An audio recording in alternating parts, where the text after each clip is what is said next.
You're watching Local 2 News at 5. It was a horrific act that led to the birth of Texas EquiSearch. The so-called Killing Fields murders have gone unsolved for 30 years now, but a new legal maneuver may help shed some light on potential leads in these cold cases. Local 2 investigator Robert Arnold has been following the story and explains how Tim Miller is moving the search for his daughter's killer to civil court. Tim Miller believes Clyde Hedrick is the key to solving the Killing Fields murders. Earlier this year, we told you how Hedrick was linked to those crimes, but he has never been indicted. Miller is now hoping a $100 million civil lawsuit will finally yield the answers investigators have been searching for since the early 80s. Well, I want Clyde to know that this isn't over with. Earlier this year, Clyde Hedrick was convicted in the 1984 death of Ellen Ray Beeson. He was sentenced to 20 years in prison. I don't think what Clyde's being accused of right now is all the people that Clyde Hedrick has gotten in his life.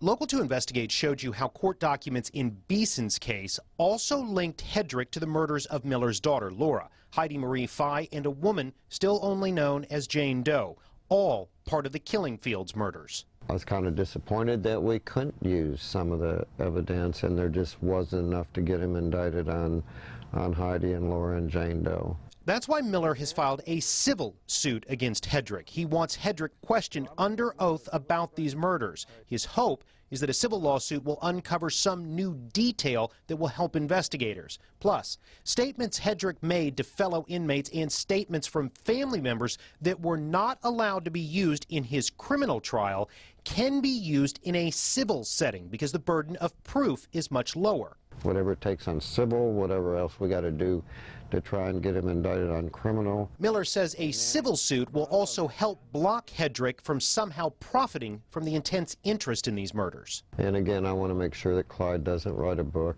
write a movie, or sell memorabilia. A judgment against him may impede that possibility, or if not stop it totally. As long as there's 1 ounce of breath left in me, I'm going after Clyde Hedrick. Miller's attorney expects Hedrick to be formally served with this lawsuit by the end of the week. Robert Arnold, KPRC Local 2. During a jailhouse interview with Local 2 Investigates earlier this year, Hedrick denied any involvement in the so-called Killing Fields murders.